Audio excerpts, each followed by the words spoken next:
All right, this is that moment of truth.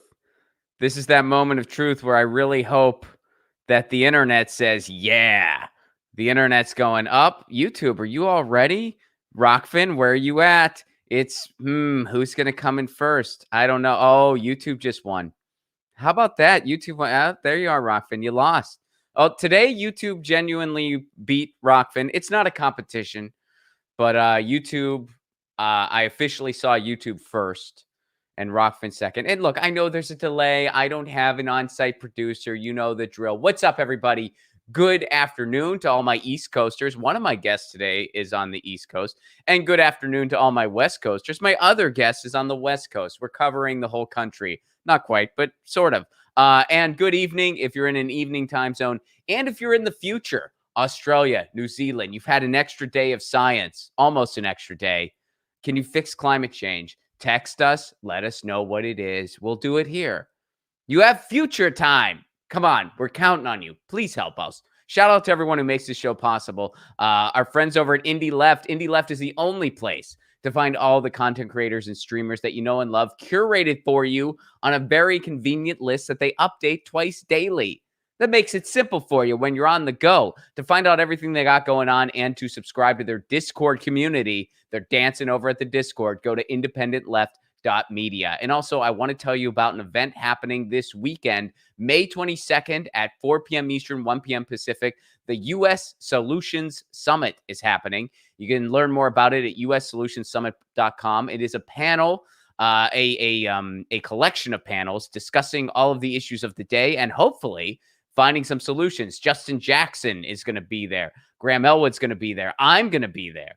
Steph Zamorano, Jimmy Dore, the crew over at the Convo Couch, the crew over at Hard Lens Media. It's going to be a really fun event that's happening this Saturday. You can stream it on KRTD Media on their YouTube channel and all their socials. That's KRTD Media.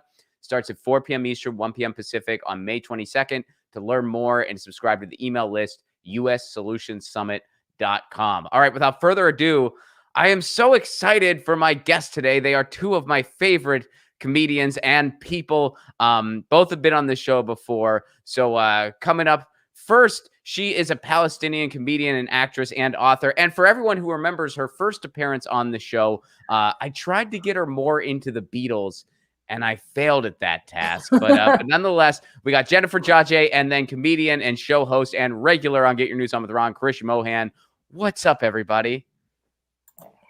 Hello. Hey, how are you? I'm wonderful. It's Wednesday, and in some ways, this is my Friday, sort of. This is like the last stream that I do. So it's kind of in a week. I do a Monday through Wednesday. And this is a morning show as far as I'm concerned, because it's before noon where I live. So I felt like this was definitely morning. Totally. Yeah. This is important. This is a morning show. So I really want to spend a lot of time talking about Israel-Palestine today, but I wanted to do a brief mention first of what's going on. The strike for McDonald's is happening today. Gravel Institute tweets this. McDonald's workers across the country are striking for a living wage today. Stand in solidarity. Don't cross the picket line. We've been talking about that strike on the show this week. We'll do a follow-up on it next week to kind of see what kind of might spawn from it. And I don't know about you guys, but I feel great whenever there's a call to action and I don't need to alter my daily life in any way whatsoever. You know what I mean? Like, don't eat McDonald's. Got you covered. I'm crushing this. I've been protesting for years. Didn't even know it. This is awesome. You know what I mean? Like, check. You guys got done. Yeah. I've been striking against McDonald's for the last decade and a half. It's wonderful. It's been going great. Yeah. If they ever say no pasta, then I might just have to say I can't be part of your revolution. You know what I mean?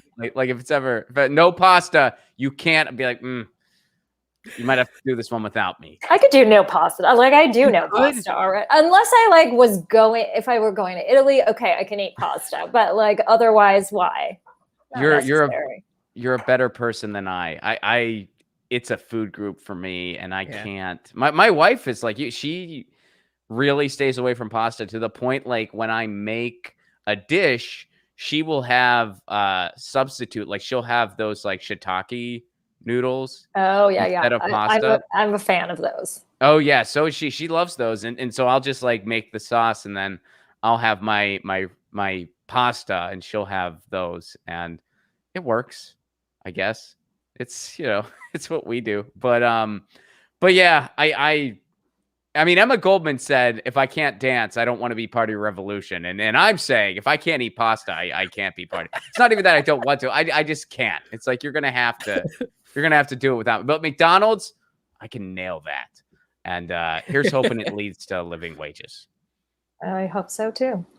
So let's and maybe also the rest of us will stop eating McDonald's and we'll I was gonna say I wouldn't be surprised like next week if they're just like, hey, heart attacks went down by 700% in America just by people not eating McDonald's for a week.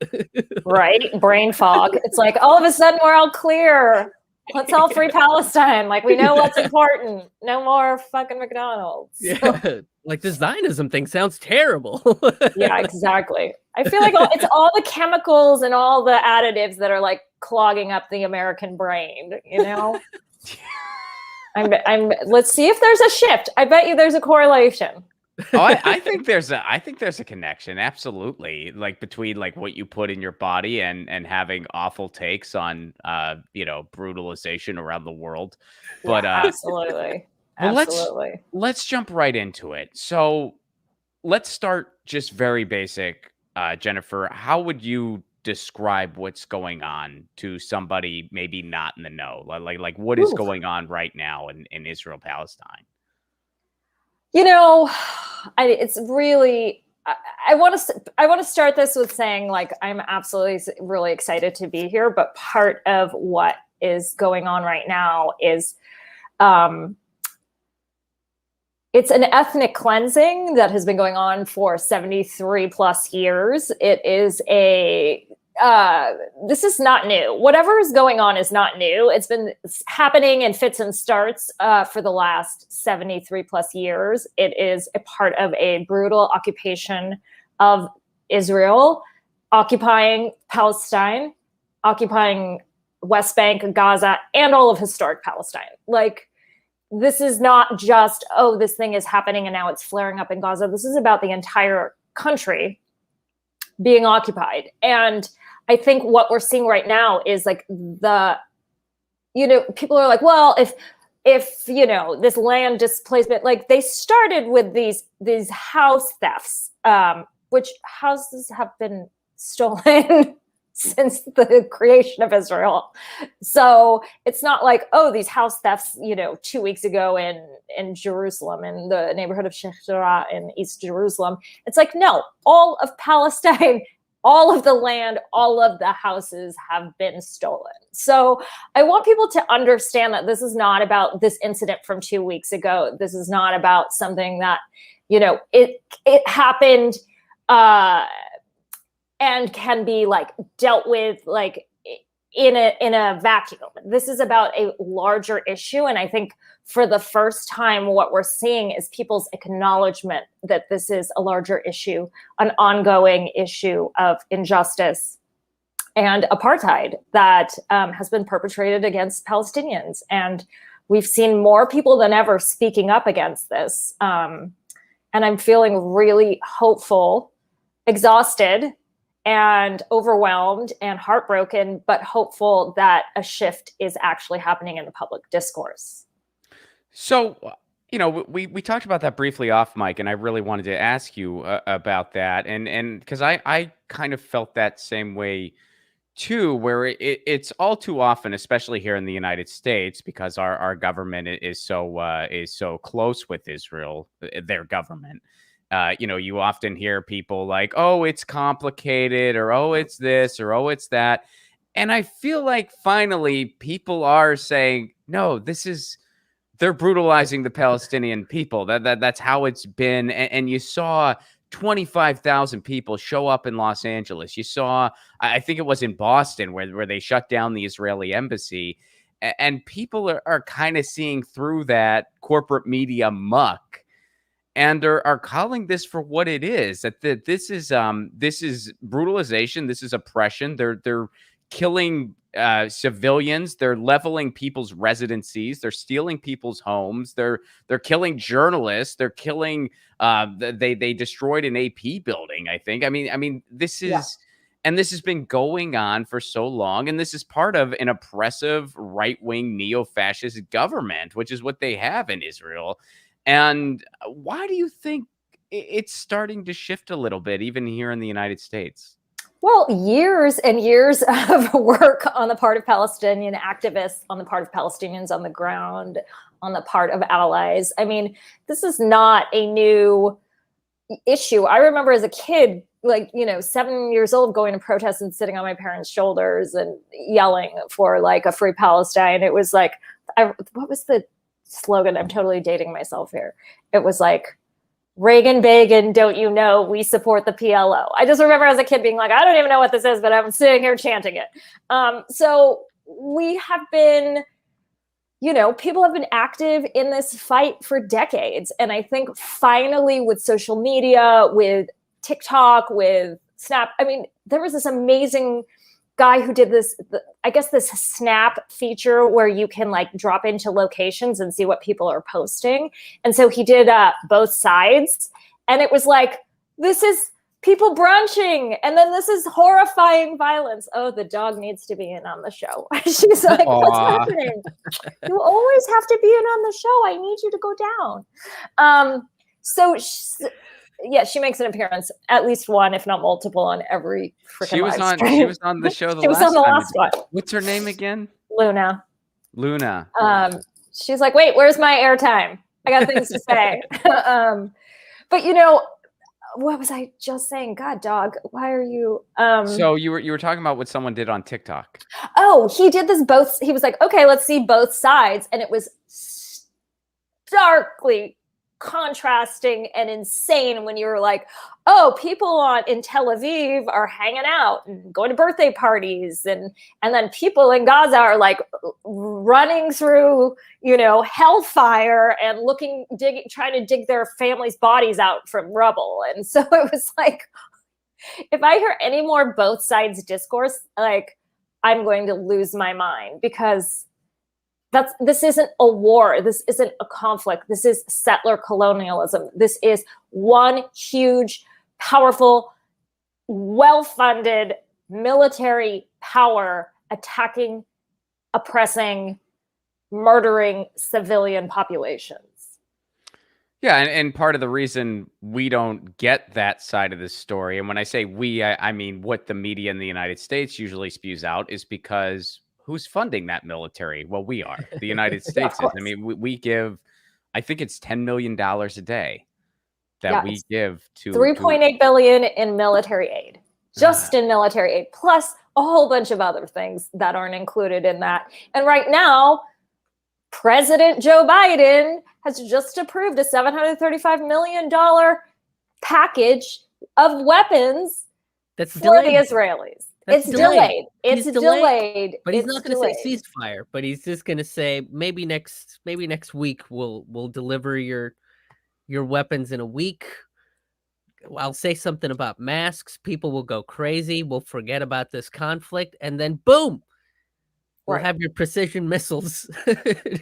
Well, it's interesting that you brought up masks, because right now Gaza is in its third wave of coronavirus. So huge populations, tens of thousands of people are being made homeless, are fleeing their homes, have nowhere to go in this huge coronavirus wave. Israel refused, even though they're occupying, they refused to provide them with vaccines, and they just blew up they killed the physician who was leading the coronavirus task force. They murdered his entire family, and they also blew up all of the infrastructure where they were doing coronavirus, like on the ground response. In addition to blowing up all the roads leading to the main hospital, in addition to the AP and Al Jazeera, in addition to bombing PCRF, which is a nonprofit on the ground that basically treats wounded Palestinian children. And that is like one of the most stellar nonprofits and organizations. I mean, they're killing all of the major like neurosurgeons and physicians. And where is Hamas in this? Where none of these people, it was Hamas hiding in the AP building? Is Hamas at PCRF like hiding amongst the like, files for it's just are they amidst the apartment buildings that they blew up? Right. Well, there was word that somebody knew somebody that had met someone that was associated with and shook hands with someone that could be possibly Hamas. Right. So 8 degrees of Kevin Bacon to Hamas.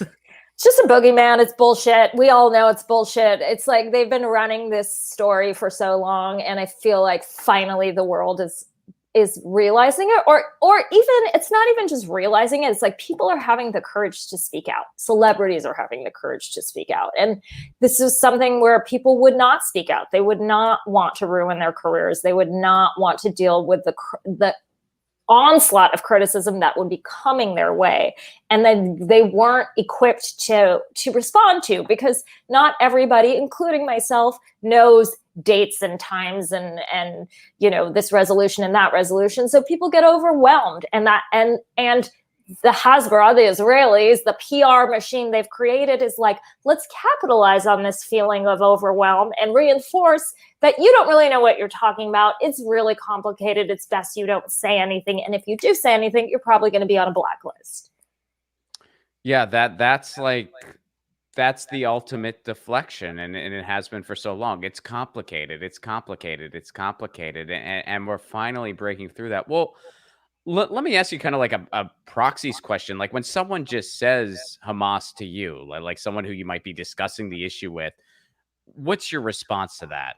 If someone is just like, well, but Hamas, like, where do you go? I mean, there are so many layers to this. I had a show. I did a one-woman show that I toured from 2008 to 2013, directed by Kamau Bell of United Shades.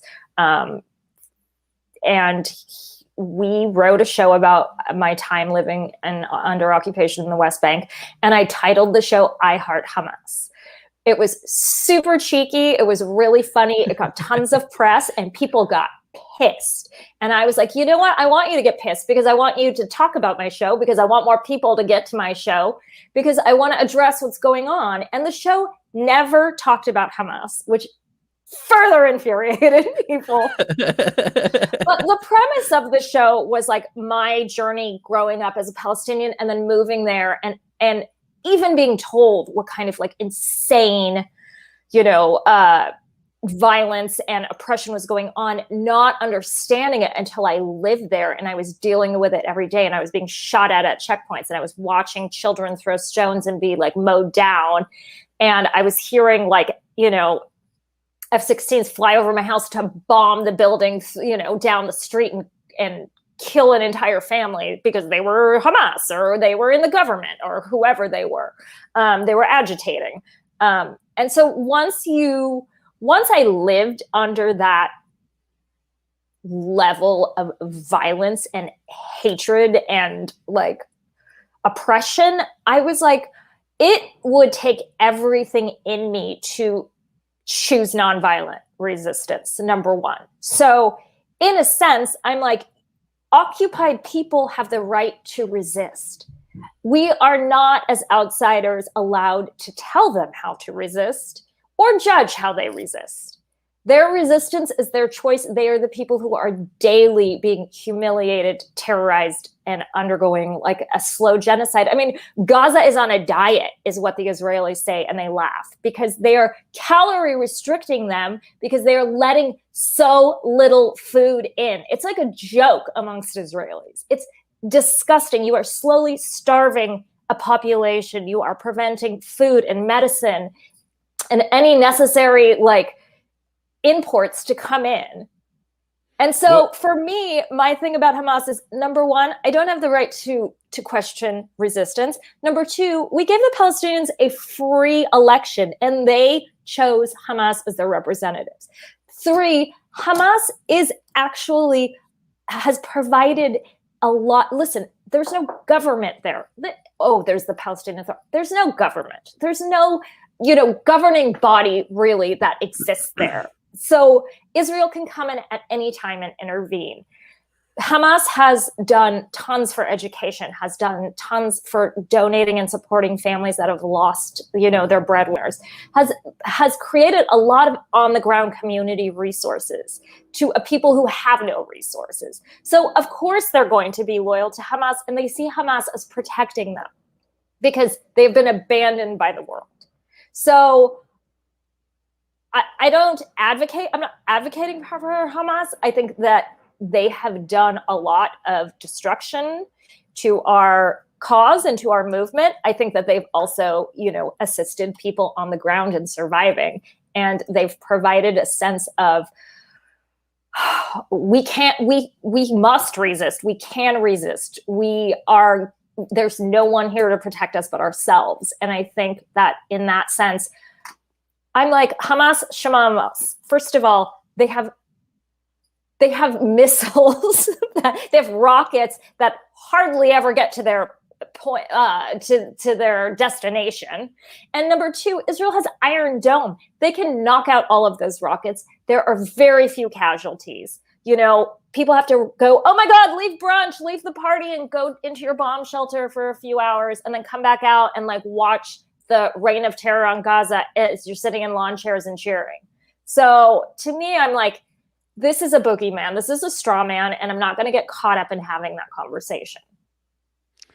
And just to refresh everybody's, or for maybe people who are encountering you for the first time, when were you over there? When were you in Palestine? And I was there at the Second Intifada. It's 2000 to 2001. I got there when they were thinking there was going to be a declaration of a Palestinian state. So it was really jubilant. People were excited. They were building businesses. It was all these Palestinians from outside were coming back that summer. And then the Intifada started, and then I stayed for the next year and a half. And so I lived in the West Bank of the city of Ramallah, my parents' hometown. And I've been back several times. I went back a couple of years ago to do a stand-up comedy tour, which was awesome. Yeah, how was that? That was super fun. I mean, people are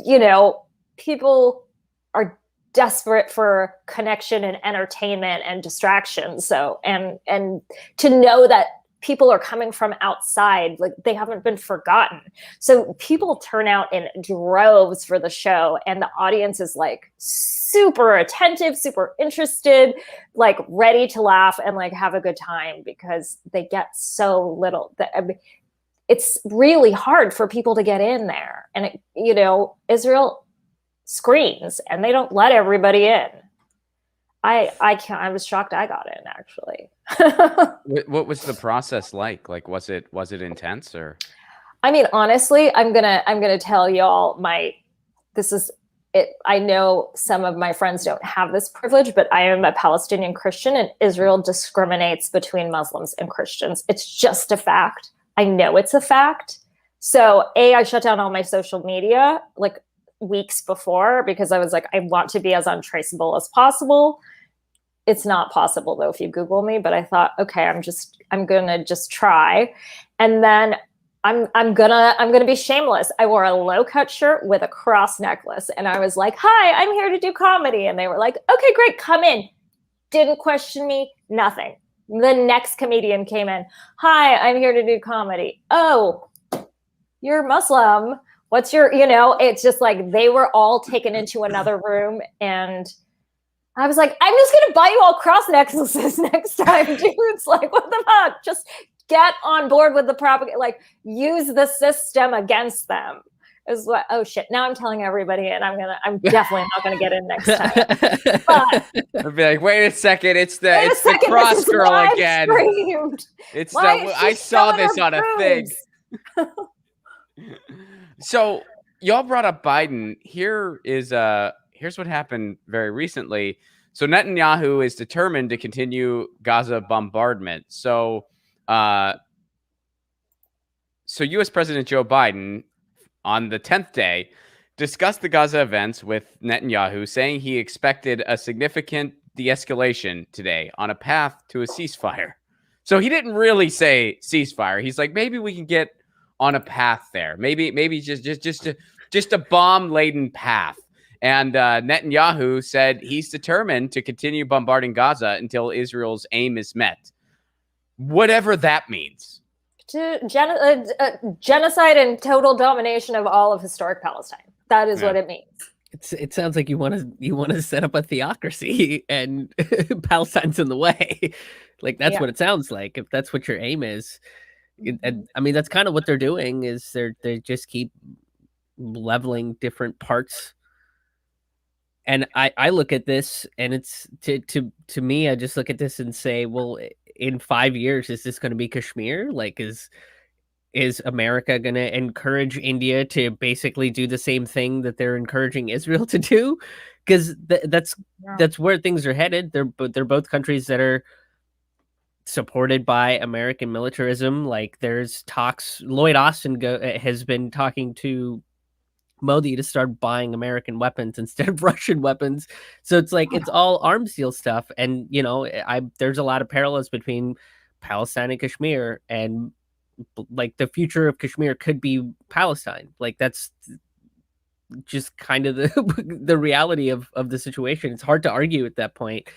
And like you were saying, Jennifer, it's just like, if you pay attention to history, one, it becomes far less complicated. Like if you actually study the history of, and I've only studied a little bit of it, but it's enough to look at it and say like, it's not that complicated. And one side is calling for a theocracy, and the other side just doesn't want to live in an open air prison and wants to go home, and like, if you look at it like that, which is what it is, it's really difficult to sit there and justify all this stuff as, oh, well, Hamas uses human shields. Then don't fucking fire at the human shields. Would that be the easy course of action? Is like, don't kill the human shields. Like nobody good has ever done that.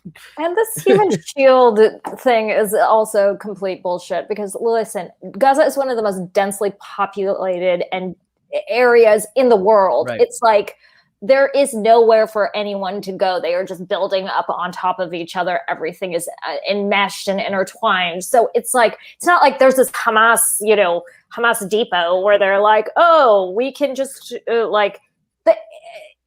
they're part of the government. They're intertwined with the people. They're living in a very densely populated area. You're going to kill a lot of civilians.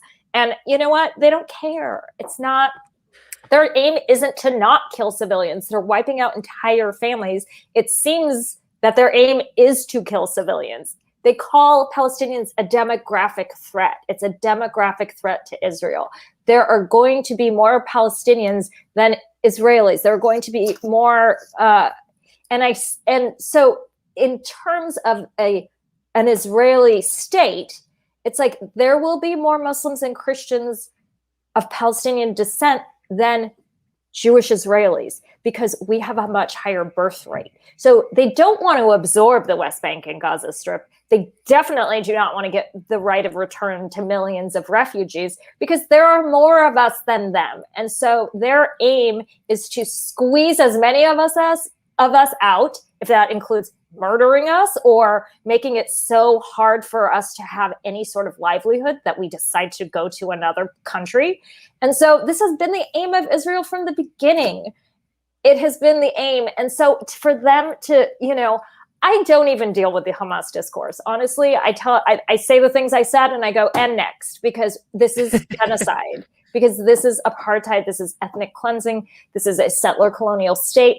Period. End of story. Are you on the side of justice or are you on the side of oppression? Make a choice, because it's shit or get off the pot time. And I'm tired of having these conversations with people. I've been having them 30 something years of my life. So, and we're seeing, people, Viola Davis, like we're seeing people who are not even affiliated, who are just have no skin in the game. I mean, no stake in the game, and they're jumping in and speaking up for Palestinian rights. And I think that is, as much as I'm like, fuck what celebrities think, I'm also like, people listen. They have huge platforms. It's the opportunity for people who don't engage in these issues to go, oh, why is Viola Davis talking about this? Why is The Weeknd talking about this? Why are these people moved by this? What is this? And so it's providing, you know, we've done a lot on the ground as activists and Palestinians and allies, but I don't have 2.5 million followers. I definitely do not have that kind of reach. And so I think what's happening right now is amazing and stunning and needs to continue. And a lot of Jewish activists, a lot of Jewish allies, a lot of Jews who've never spoken up about Palestine are finally also doing so and getting completely criticized and shit on and shamed and still moving forward. And I just think as we see people being more courageous, it inspires other people to realize, like, there are ways to combat this criticism.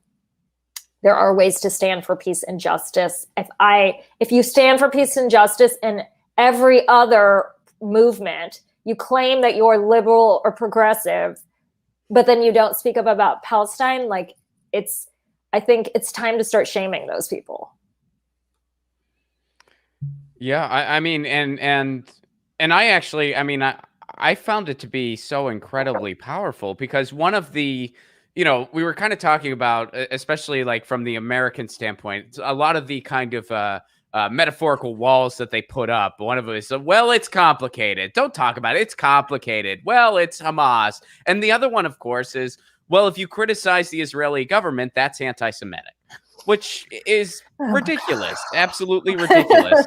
And I feel like we're seeing those walls being knocked down, which is totally a good thing. And all those viral videos of Jewish people in the United States and in Israel saying, this is wrong, this is criminal, this is so evil and upsetting that these kind of things are being done in our name. And I mean, that's really powerful, especially to people who, you know, might not be as engaged in this issue and don't know a whole lot about it. You know what I mean? Like, yeah, I mean, it is really frustrating as a Palestinian that I feel like having outsiders speak up on our behalf legitimizes our plight, whereas like, oh, us just dying and being attacked and violently occupied for 70 something years wasn't enough for you all. But you know what? I'll take it. If that's what people need, I'll take it for now. I think that, you know, also what's happening on the ground is a lot of Palestinians are posting videos and are posting what's going on. And I think that has caught the attention and imagination of the world and all of the youth who are like, wait, we are super involved in all of these other causes and movements. Like, this is in alignment with our values. We are jumping on board this fight. And I feel like that's finally the connections are being made. oh, totally. And I totally get it, especially what you've been through and from your perspective, where you can't help but have that element of, welcome to the party, motherfuckers. Where have you been? I've been here. I've been here for 30 some years. I don't know where you've been. We've been here a while. Since birth.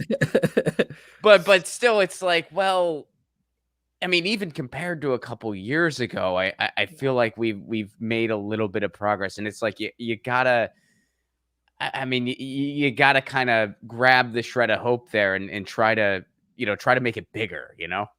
I mean, when I toured my show, people were like, what? The theaters were getting bomb threats. People were freaked the fuck out. I had theaters. Where all did you go with the show? Like, where all did you I went throughout to like a ton of like theaters throughout the US. I did like 15 or 20 US cities. I took it to the UK. I did the Edinburgh Fringe. I took it to Beirut. Like, I did shows in London. I toured for 5 or 6 years with this show. And I wanted it to have an outrageous title because I was like, if I called it like, oh, displacement, you know, whatever, people would be like, oh God, some boring ass show about displacement. I don't want to do. But like, by calling the show what I called it, I Heart Hamas, people were just like, what the hell is this about? And you know, it was a really funny, very like radical show. But but at the time, like Kamau did a few, came to a few venues with me, and he was like, holy fuck, like, what did I get myself into? I remember him just not on like the level of criticism and like negativity lobbed at us just for being like, we're doing this crazy, funny, wacky, weird show about Palestine. People were like, oh, hell no, we're shutting you down and protesting. My posters were like constantly slashed and graffitied over. Wow.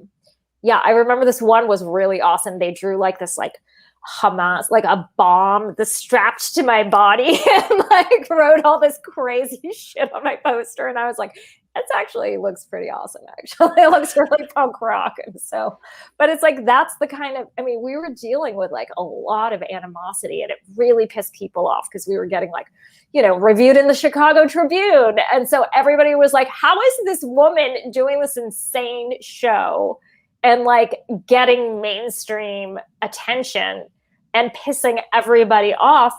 But the level of animosity was super high. People were like protesting to protest. And I feel like people were also afraid to come to the show. Like they were like, I want to support you, but I'm kind of afraid to come. Like, I don't know what's going to happen. Like, is someone going to blow up the building? And so I think, from then to now, it's such a huge difference. I think the public discourse, like I see how it's shifted in just 10, 12 years, and it's remarkable. And I feel like we have a momentum right now that's undeniable. And, I feel like it's different this time in the sense that every time there's, something happens with Gaza being attacked or, something, a big military movement that the rest of the world finally realizes. By the way, those things are also happening all the time, every day. They're just not on that level.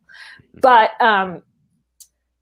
it gets the world's attention and people go, oh, there's something happening again. And then people go out and they protest. And then, a month or Israel goes, oh, sorry, we didn't mean it. And then we go back to the status quo of them like silently bombing and terrorizing people. And so then everybody just backs off and goes back to life. And I think this time there's a level of mobilization and engagement and just frustration. There's a level of understanding that I'm hoping we can mobilize people, and that this is the final time where we're going to have to do this because we're tired, guys. Palestinians are tired. We're traumatized. We've been terrorized. We're done. Like the people on the ground are literally, I read this post where a man said, I swapped a couple of my kids with my brother's kids and let my kids in Gaza go sleep over my brother's house. He sent a couple of his kids to my house. That way, the likelihood of both of our houses getting bombed in the same night is small. So at least some of his kids will survive and some of my kids will survive, depending on whose house gets bombed. And I'm like, this is what people are, these are choices people are making. Like, which kids do you send over to maybe get, it leaves you speechless. I mean, it's just, wow. And so when people say, oh, it's complicated, I'm like, man up, woman up, step up to the plate. We don't have time for your confusion. Like, it's not complicated. It is genocide, and we need people to stand with us, and we need people to support us. There are small, tiny ways you can do this. You were telling me about the dock workers in Italy. Livorno, yeah, that's a big lefty town in Italy. It's actually the birthplace of the Communist Party over there, and all my friends over there, they always tell me, they're like, Rod, if you ever move, you move to Italy, you gotta, Livorno is where you'd fit in the best.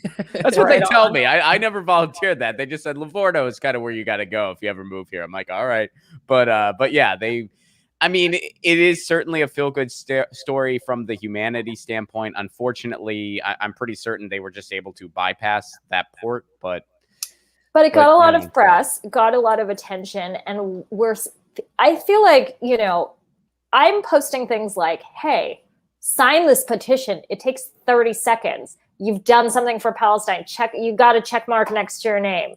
I'm trying to get people engaged on the level, meet them where they're at.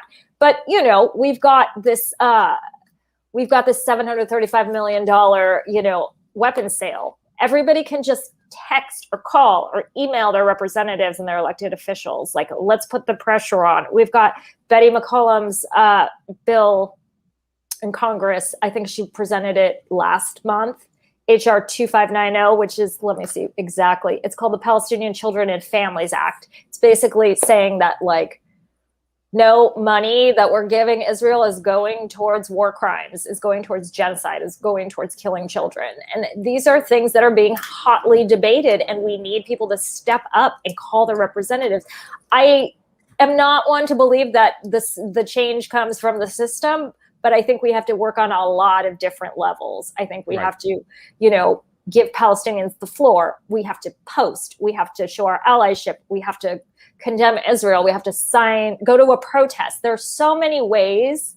And things like these dock workers, okay, yeah, there's a way around it. And Israel did unload their goods somewhere else. But A, they know not to fuck with that town. And B,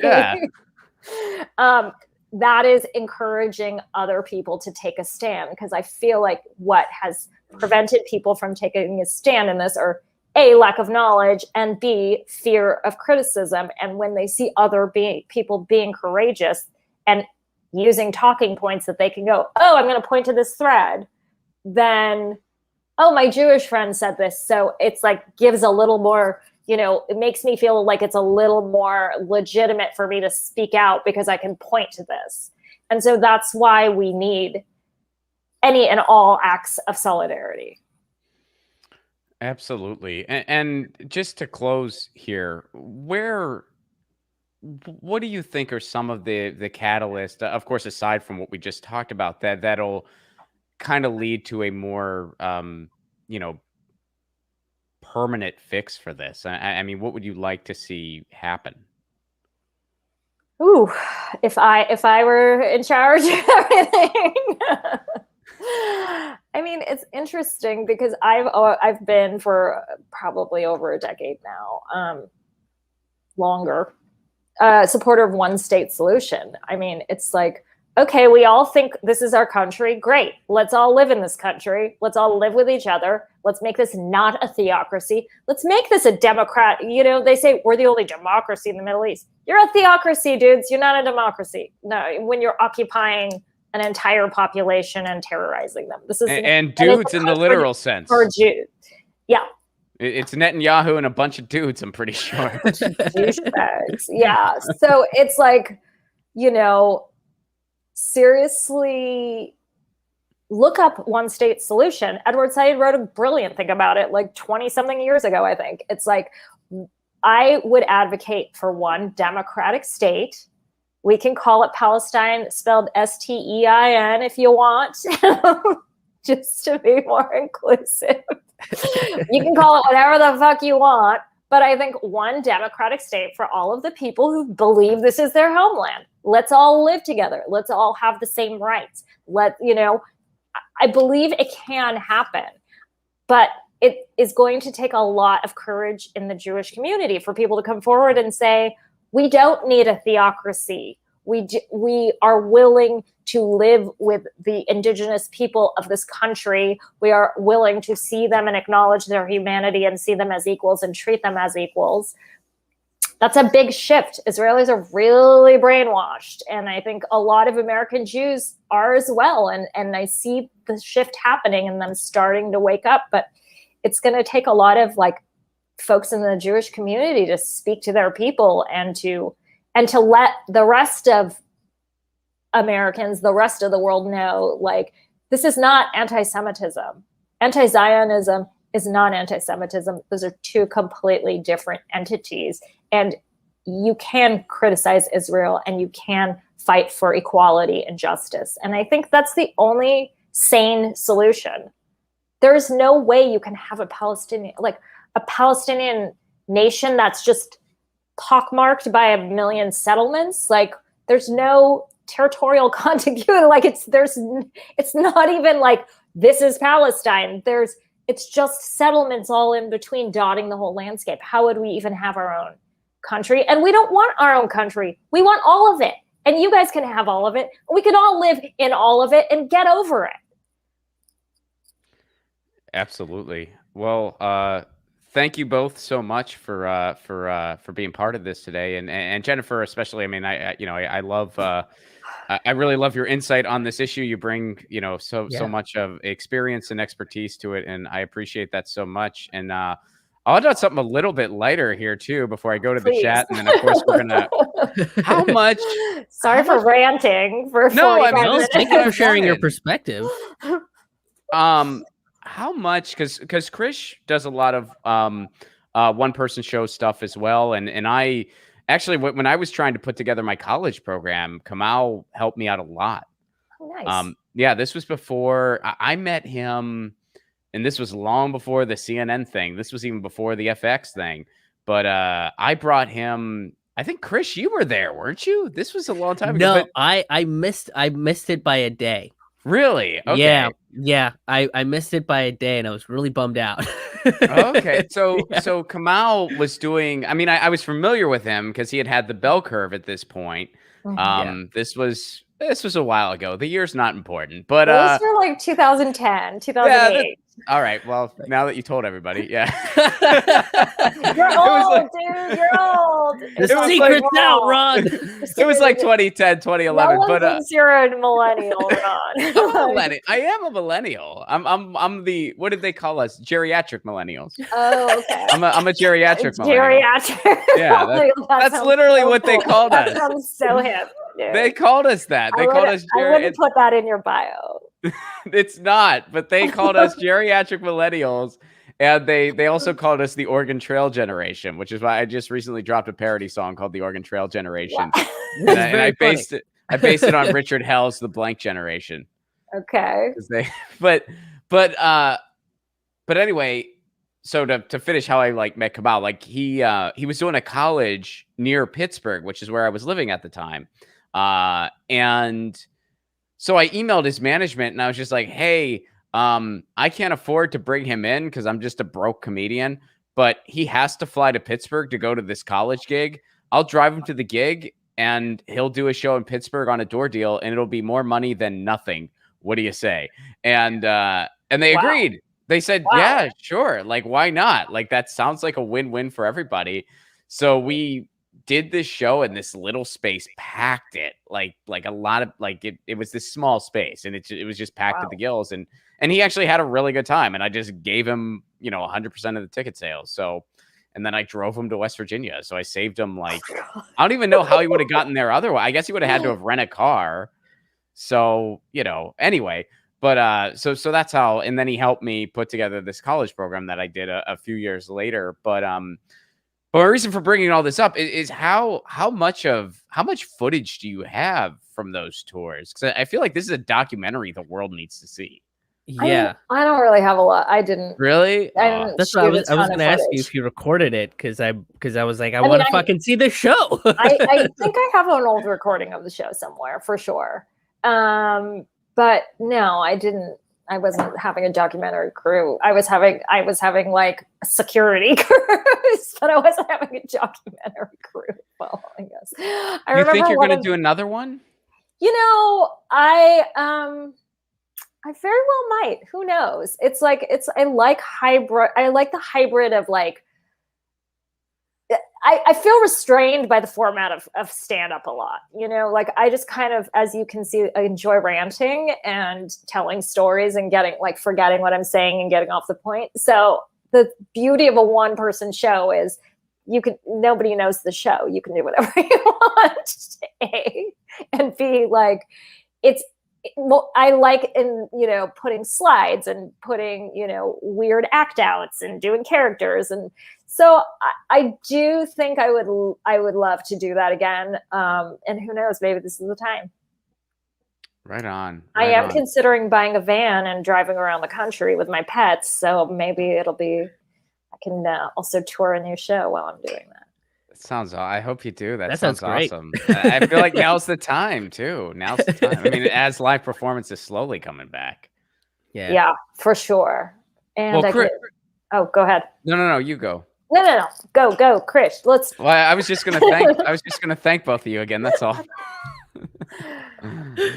I want to hear more, Krish. I'm sorry. I said I feel like I dominated. No, what you had to say was far more important than any fucking stupid joke that I would have put in there. Plus, I yelled about this yesterday on my live stream, so it's like I feel like I've gotten my piece out, and it's.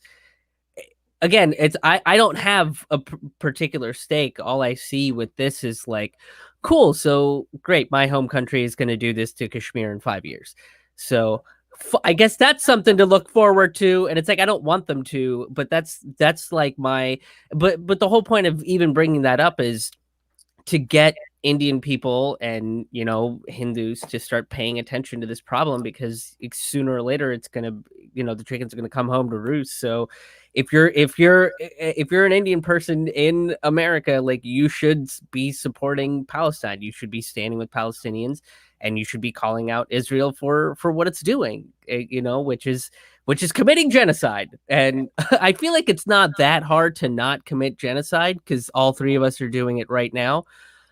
So it's like not that hard, but that's what they're, and I feel like there's a lot of this.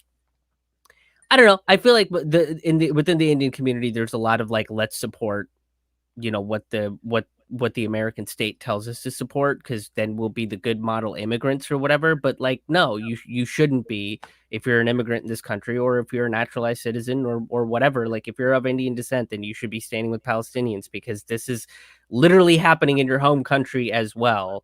And if you're not willing to call out your home country, then like, are you fine with genocide? Because that's where we're headed. So yeah, but that's the thing, is like, I think it's far more important for people to hear your perspective, because you're from there and you've lived through it. So, and I don't think we just don't hear that perspective in the West. It's just not something that you hear all the time. So yeah, I'm glad that you were able to share what your experiences. So yeah, thank you for doing that. There's a lot of very eye-opening stuff in there. Dude, and thanks for sounding the alarm on the India Kashmir issue. I think people definitely, you know, it's like, it's awesome when we can start making these comparisons and these like linkages for people who aren't seeing it, or aren't that aware, and maybe like people who are interested in Palestine are also going to go, oh, what's going on here now? So I think it's like really important for these kinds of exchanges to be happening. And thank you for doing that. Well, thank you guys. Thank both of you very much for doing this today. And where can everybody? Well, first of all, thank you, Watson, for the super chat contribution. You say, excuse me, American-backed 73-year ethnic cleansing. I feel you, Watson. Thank you for that. I appreciate the super chat contribution very much. And Krish and Jennifer, where can everybody go to follow you and learn more about you? Oh, I'm at Jen Jajeh on all the socials. You can find me, my crazy ranting mania there. You can find all my stuff at Krish Mohan Haha, or at my website, krishmohanhaha.com.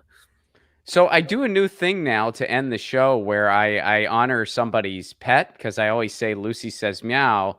But if my guests have pets, well, I don't go to the Twitter thread. I just do their pets. So we'll do Milo, and what was the dog's name again?